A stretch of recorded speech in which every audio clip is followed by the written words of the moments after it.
I was hearing some chatter that Iran is supposed to retaliate today, according to U.S. intel.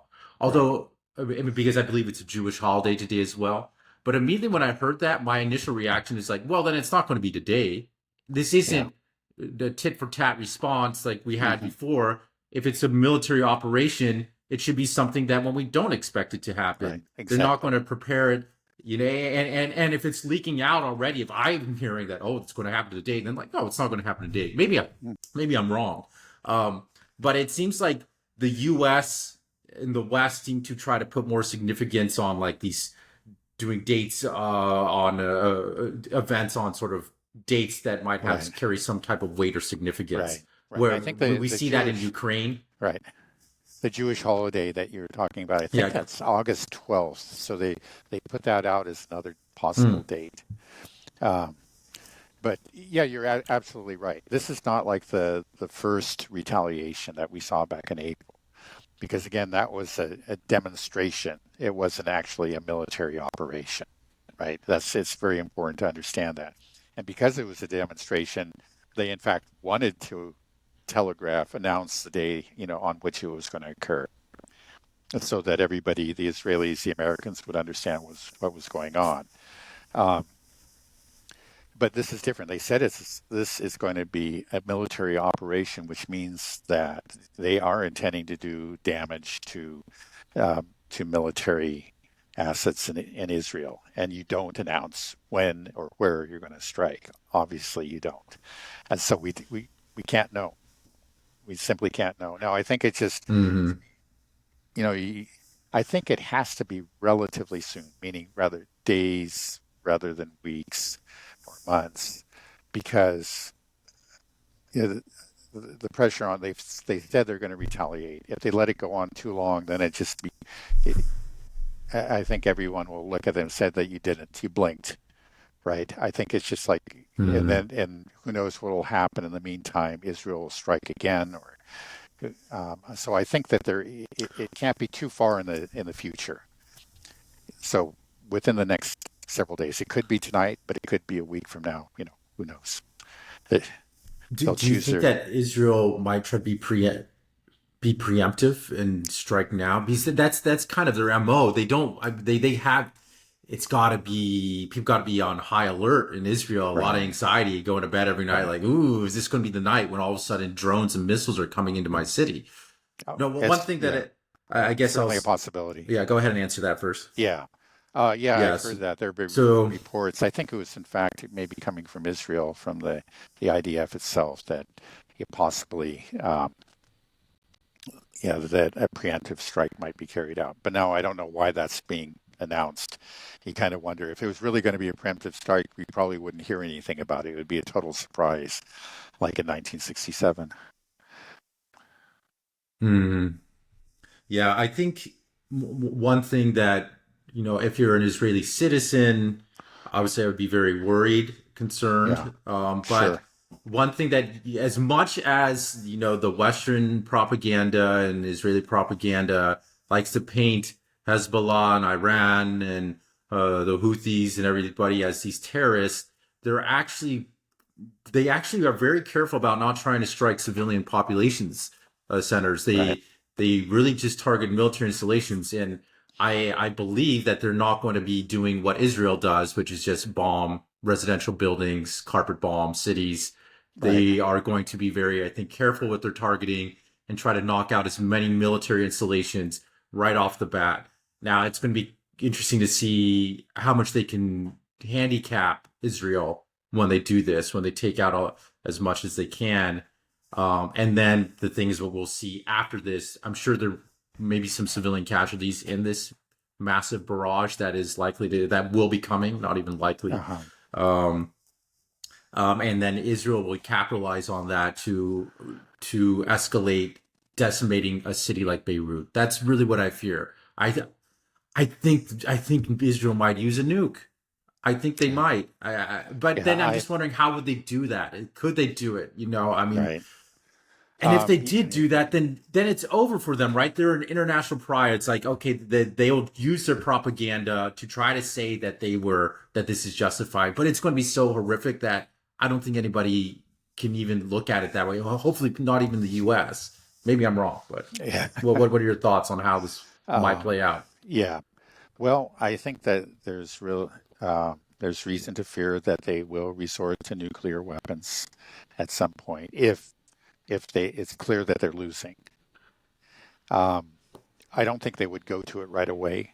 I think that's highly unlikely. I think the plan is to get a war started and bring the U.S. in, and they figure that the U.S. will finish off Iran for them and Lebanon. I think that's what they've got planned. Um, but but the best laid plans go awry, and especially in war, they always do. And it may turn out very badly. It may end up that they'll realize, like the Ukrainians are realizing now, that the the U.S. is not all powerful. That its power is actually quite limited, especially at this time. After it has given so much of Mm. its stockpiles to Ukraine. Its air defense is resources are, assets are greatly depleted at this point. Maybe they have enough to defend against one more major drone and missile attack, but they might not have any more after that. I mean, really, um, you, they only have. It's clear that they're running short on all kinds of air defense missiles. So, and then Israel Right. will at Eh, some point we'll realize, oh my God, we're defenseless. We've shot all of our air defense missiles. The U.S. has run out of it, so now the Hezbollah in Iran still have many, and now we just have these empty skies above us. There's nothing to protect us, and at that point, it's possible, when they are really in fear of losing a war, they might resort to a tactical nuclear weapon.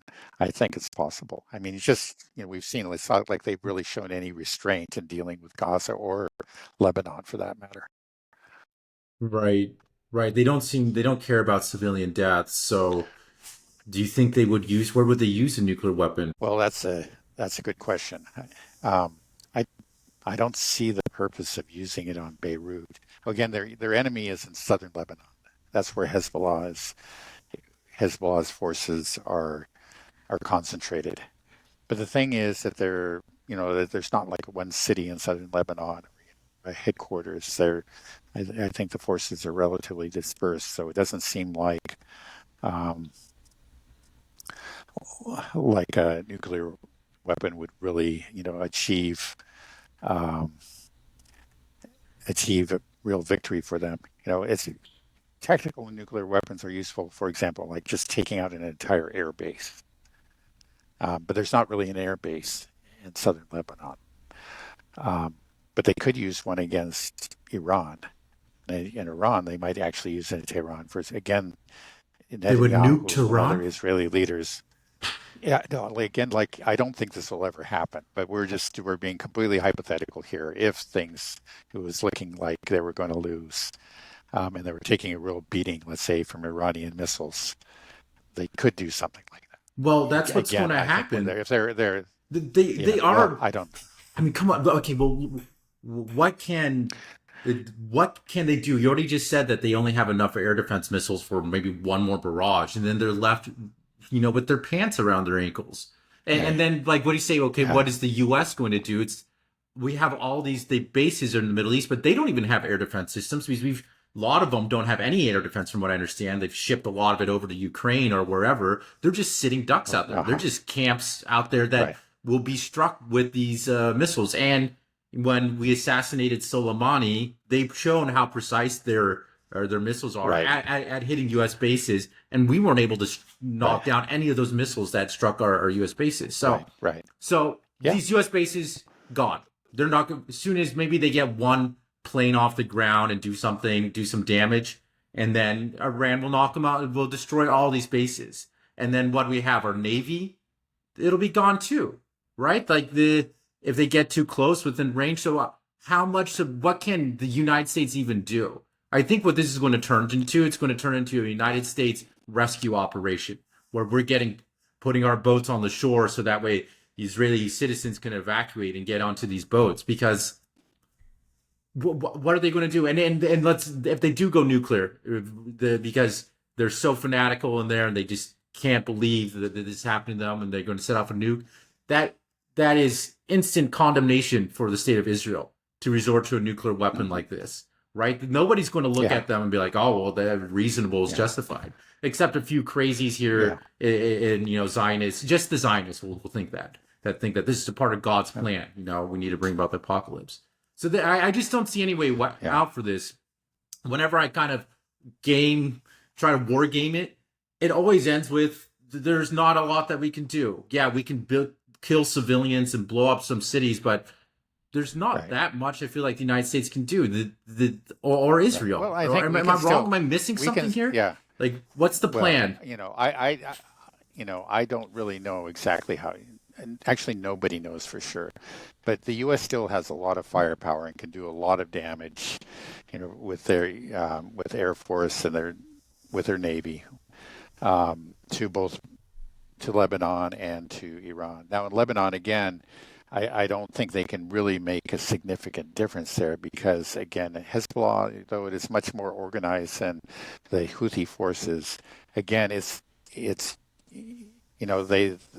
they've created these underground bunkers. They're not they don't have major installations that could be destroyed. Nothing that I'm aware of. So we could blow up a lot of things in Lebanon, but I don't think we could really seriously harm the harm Hezbollah there. Now, Iran's a different story. I mean, this is a large country, and they do have military infrastructure that could be severely damaged. And we could do. I'm sure we could do a fair amount of damage. Now, they do have some decent air defense. They have a lot of S-300s, and maybe better um, from Russia. And then I've heard recently that Russia has shipped away some of their state-of-the-art electronic warfare installations. I guess Right. he's so right. So it may not be very easy for us That to damage that infrastructure, but I'm sure some missiles will get through. That always happens. Right, right. But yeah, that's what was going to say as well. Actually, I think Shoigu, the former defense minister of Russia, is currently in Iran right now, and Right. they are, like you said, setting up these very advanced electronic defense systems, as well as deploying S-300s, 400s, maybe even 500s. So some of the best which are the best air defense systems in the world, right? That I think that's fair to say. The Patriot system Yeah, doesn't seem to be able to hold up against the Russian air defense systems. Is that true? I think it's true. Yeah, I don't think you'll ever get And the U.S. Defense Department or Lockheed Martin or to admit to it, but I believe that's true. right, and also the offensive capabilities of the United States are much weaker than that of Russia and Iran as well in terms of missile technology. We don't have any missiles that can go as fast as the Fatah missiles or the Kinjals or the Russian missiles. Russia, I think, has missiles that can go up to speed of Mach 30. I don't think we have anything that can go Oh yeah, above right, Mach 8 right. or Yeah, even there's I no don't even question I don't that even know right. that. No, So right. we have Well, poor yeah, defense Russia capabilities. is right. Basically, Russia is then once way again, ahead I in just missile technology. That's not, but Iran, right I don't way know ahead of missile exactly where they are, technology. but right. Yeah, I don't know Well, we've exactly seen where some Iran of is. it. It's they're right. Yeah, they do have. They're it's believed that they do have some hypersonic missiles where it's just not entirely clear, and it's not clear, and also it's believed that, or I've heard again and again, that Hezbollah has something like an arsenal of 100,000 or 150,000 missiles. That's what I've heard, and maybe it's true. It probably Like is true, even but we don't know. A lot of these things you don't really know until the bullets really start flying and the missiles start firing. right, We'll but find out. even if they only had 10% of that, that will overwhelm any of the air defense systems of Israel and the United States combined. I think people don't understand that, like how that tiny little demonstration Iran did was No. basically at max capacity, and we spent $2 billion in air defense, and then all of a sudden we've depleted half our stockpiles. Like that's really what happened, Yeah. and so we are delusional in thinking that this we can win this war. People are still just stuck in the 1990s and watch too many Rambo movies and think that Right. I don't know what they think is going to happen, but we are in a new era of warfare where it is missiles, drones, air defense, electronic defense systems. Guess what? America is not number one in any of those categories, but not by a long shot. So it doesn't. We'll see what happens. I mean, look, Russia, Ukraine finally got their F-16s. We've been talking about, okay, yeah, our air force is really what we are, our crown jewel. What is it Mhm. going to do? Let's see what can it do against Russian air Yeah. defense systems. Nothing. Right. Well, I think The it's, yeah, I think even like the Ukrainians themselves, I believe Sersky was saying that they're going to keep them over in West Ukraine. Essentially, they're going to play an air defense role, meaning that, just like the um, the American Sidewinder aircraft. interceptors. Yeah, yeah. During the April demonstration that Iran, well, again, most of those were shot down not by the Iron Dome. I think the Iron Dome shot down very few, but most of those drones and missiles were shot down by U.S., French, and British aircraft, using air-to-air missiles. And that's the same role that the F-16 apparently is going to play. It's going to stay over in the western part of Ukraine, as far from the front line as possible, but maybe protect Lvov and some other cities there out in the west. And they maybe they contribute a little bit to the air defense, but it doesn't seem to me that they can do an awful lot. Well, yeah, I have a feeling that this war is going to not, who knows, maybe it's going to drag out, but I just don't see it lasting very long because I just don't think that there's a lot that Israel and the US can really do. Maybe I'm wrong, maybe I'm missing something. Am I? Like, what is it? You keep on saying they got a lot of firepower, but can you explain how they would use it, what it could do, or Yeah. like how would the US strike Well, Iran? Like, right. do we even Well, know? Like, they how would can. they do that? Right. I mean, we have a lot. They can use F-35s as standoff weapons. They can fire some cruise missiles and other missiles into Iran. And certainly some of Okay, those are going to well, would get all through right. even Well, I against a agree. good air defense. Okay, well, I guess I won't war game it too much. We're just going to have to wait and see. But Yeah, we don't know. I mean, that's I right. just It's just think going to be Israel. crazy, and everybody's going to be surprised by some of the outcomes, including ourselves. We have to Yeah. admit that just like when wars never really turn out the way that people expect, or very rarely. We'll just put it that way. And there are a lot of question marks. For Mm, example, we've had some suggestions that maybe. Um, Hezbollah has some air defense capabilities. There have been at least a couple of stories of Israeli and U.S. Uh, fighters hightailing it out of there because they realized that the Hezbollah was locking onto them from below. Um, is that true? If so, how much they have? If they have a lot, then that could, maybe that they're hiding at this point. We'll find out exactly what they have, and it may be more and more or less than what we imagine. We won't know until a real war breaks out. mm. Yeah, and I think people also need to just realize that how weak the U.S. is right now militarily, just from the Ukraine war. We really have exhausted our stockpiles. Are you able to talk about that a bit? Like, the proof that we're scratching the bottom of the barrel? Yeah, well, I mean, to give you an example, it was just like a month ago where the story came out that the U.S. was trying to convince Israel to send some of its, I think, 8 Patriot missile systems to Ukraine. And the U.S. has been bending arms throughout Europe trying to get Europeans to give up some of their Patriot missile systems. So it's clear that they don't have them. That's the thing. If they had them, they would simply supply them Hmm. directly. Instead they've actually had to. They tried to persuade Israel. I don't think successfully. And Israel had actually, by the way, as we had talked about earlier, had mothballed those systems because they found them not to be effective. But I think now that they're faced with the possibility of a real attack, from both Israel and Hezbollah. They say, well, even if they're not really very effective, we just got to have everything, use use everything that we have, right?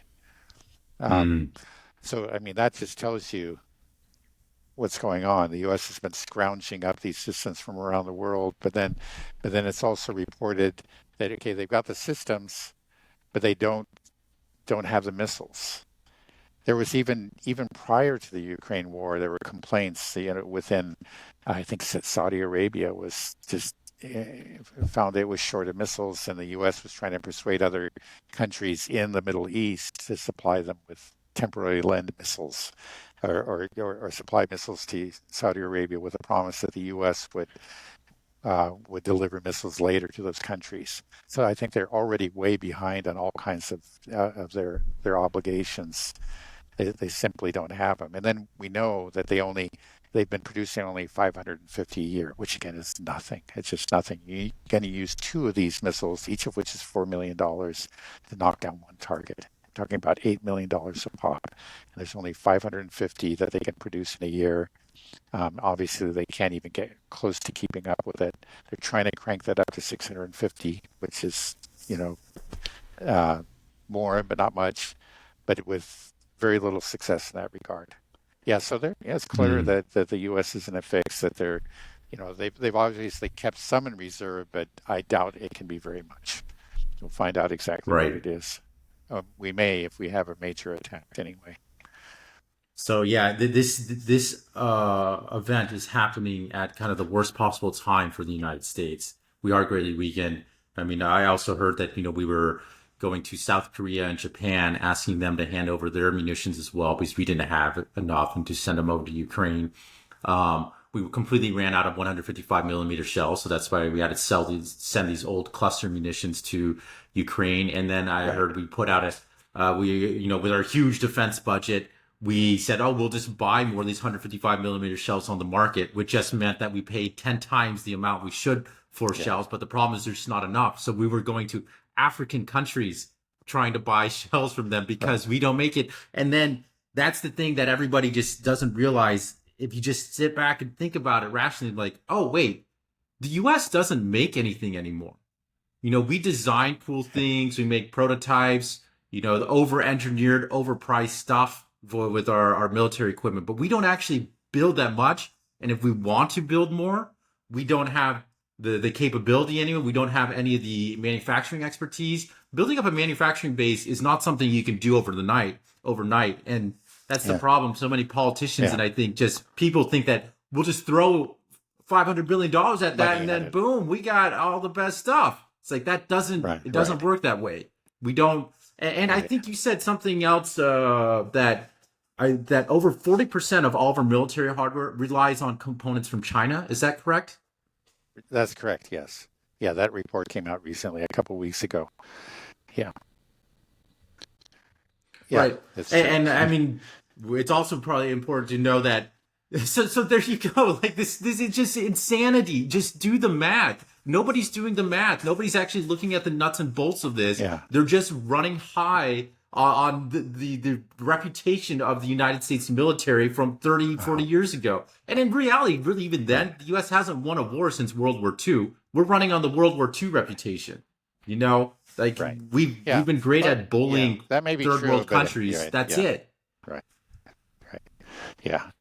I don't know. Well, Maybe I've been I think too there's no, yeah, pessimistic at our capabilities, but I think that they're yeah, so yeah, there, overinflated that it's going to be such a rude yeah, shock to the right. world. Yeah. I think there's no question that, for example, in the 1990s, we really didn't have any military rival, but yeah, the world has changed, and our economy has since is hollowed out, and yeah, um, y- y- clearly, yeah, we do have rivals now, and we do live in an age of limits. Politicians don't understand it. They seem to think, yeah, there's always just a matter of having willpower and the money. That seems to be they don't understand. They're not interested in the actual like physical realities, and that's where the real constraints are. And so anyway, yeah, that's why we'll find out.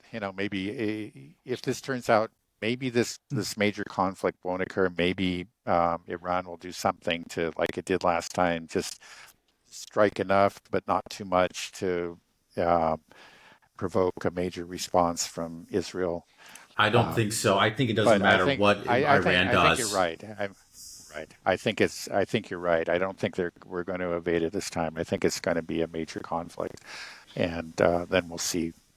Then reality will become apparent to all of us.